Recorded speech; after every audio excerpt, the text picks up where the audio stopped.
그 첫 번째가 금전 대차 계약서를 쓰시는 거예요. 현금으로 된다는 것입니다. 현금으로 제가 1억 빌렸는데요. 근로자여서 근로소득을 받거나 사업자라서 사업소득을 받거나 다른 금융소득이 있어서 금융소득 종합과세를 하시는 분.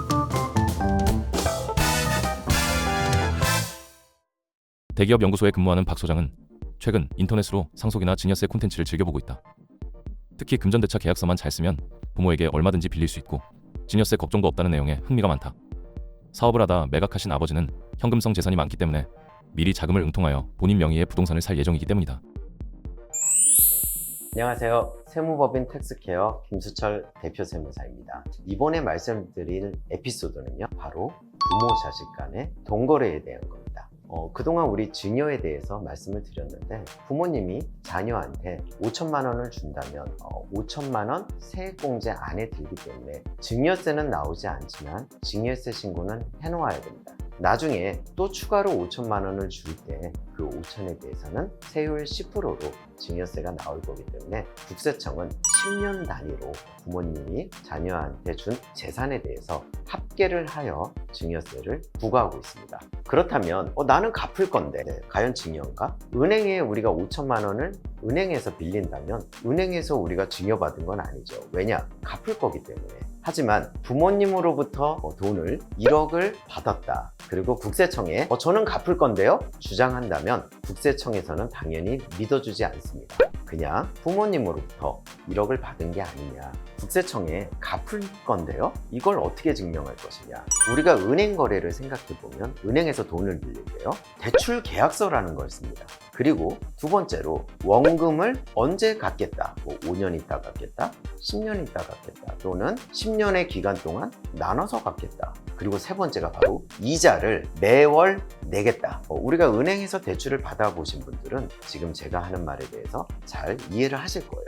그러면 부모한테 돈을 빌렸을 때 국세청이 진짜 갚을 건가 보다 이렇게 믿으려면 바로 은행에서 돈을 빌린 것처럼 우리가 꾸며놔야 됩니다. 그 첫 번째가 금전대차 계약서를 쓰시는 거예요. 그리고 금전대차 계약서를 국세청 세무조사가 나왔을 때 썼다는 그런 의심을 안 받으려면 변호사 사무실에 공증을 해놓습니다. 이 공증이라는 제도는 지금 현재 이 문서를 만들었고 그 문서가 이런 식으로 보관이 되어 있다는 걸 증명해 줄 수 있는 방법이에요. 그래서 첫 번째로는 금전대차 계약서를 쓰고 공증을 받아놓는 것을 추천드립니다. 이 금전대차 계약서에는요, 아까 은행에 대출을 받은 것처럼 원금은 얼마, 이자는 어떻게 내겠다, 그리고 원금은 어떻게 갚겠다, 이런 점들이 세세하게 나와 있어야 됩니다. 특히 이자율 부분이 굉장히 중요한데요.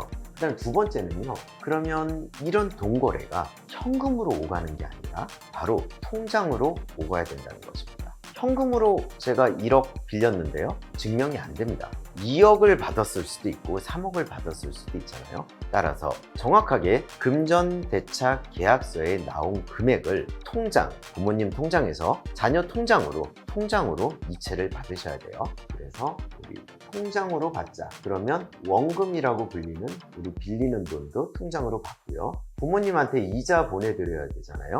그 이자도 부모님 통장으로 이체를 하자. 통장 거래가 있어야 정확하게 이런 돈 거래가 대차 거래지 그냥 받은 게 아니라는 걸 증명할 수 있어요. 그 다음에 세 번째로, 이 부분은 많은 분들이 여기까지는 잘 신경을 못 쓰시는데, 이렇게 되면 부모님이 이자 소득이 발생하게 돼요. 만약에 부모님이 근로자여서 근로소득을 받거나 사업자라서 사업소득을 받거나 다른 금융소득이 있어서 금융소득 종합과세를 하시는 분들은 이 이자 소득을 추가해서 세금을 내셔야 됩니다. 이 이자는 금융기관의 이자가 아니라 개인 간의 비영업대금의 이익이라고 해서 세율이 25%, 지방세까지 27.5%를 먼저 원천을 떼고 신고하도록 되어 있는데요. 이 부분은 직접 하시기는 좀 어려우시기 때문에 세무대리인을 선정하셔서 준비를 해주시면 되겠습니다. 많은 분들이 이 이자 소득 원천 신고까지는 신경을 못 쓰세요. 그렇다면 최소한 금전대차 계약서를 쓰자. 그리고 공증을 받자. 통장으로 거래를 하자. 돈 빌릴 때 원금도 통장으로 들어오고 매달 이자 내는 것도 통장으로 보내드리고 최종적으로 원금 갚을 때도 통장으로 갚자. 이 정도는 해줘야 은행에 돈을 빌린 것과 부모님으로부터 돈을 빌린 게 큰 차이 없이 대차 거래로 인정받을 수 있다고 보시면 되겠습니다. 지금 이 동영상을 보면서 나도 부모님한테 돈을 빌렸었는데 집을 옮기거나 집을 사는데 은행 대출 금액이 좀 부족하신 분들은 부모님한테 충분히 꿀 수 있습니다. 하지만 국세청에서는 그런 부분들을 부모 자식 간의 동거래는 증여로 보고 있다는 걸 좀 명심하시고 최소한 금전대차 계약서 통장으로 좀 하셨으면 좋겠고요. 이 부분에 대해서는 지금 들으면서 궁금한 게 생기셨거나 예전 문제 때문에 고민하시는 부분이 있을 수 있어요. 그 부분은 댓글 달아주시면 저희가 답을 해드리고요. 좀 복잡한 문제는 이메일로 보내주세요. 그러면 저희가 성심성의껏 답변 드리도록 하겠습니다. 구독 많이 눌러주시고 좋아요도 많이 눌러주세요. 고맙습니다.